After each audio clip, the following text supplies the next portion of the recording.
Kada ka tsananta son masoyinka domin zai yiwu wata rana ya zama maƙiyinka. Haka zalika, kada ka tsananta ƙin maƙiyinka domin zai yiwu wata rana ya zama babban masoyinka.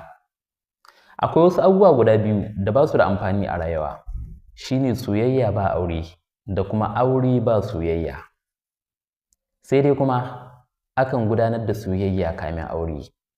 Hakan na nufin cewa dukkan soyayyar da ake yin ta ba tare da manufar aure ba sam ba ta da amfani.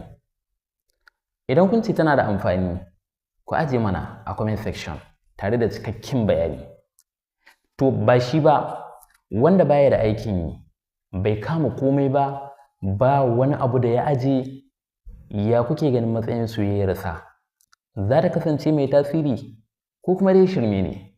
Gaba ɗaya mu haɗu a comment section domin mu gane muna ɓata wa kanmu lokaci ne ko kuma dai ilimi muke ƙarawa junanmu ko kuma dai nishaɗi ne muke sawa junanmu ko kuma dai shigantaka ce kawai. Ku ajiye mana a comment section.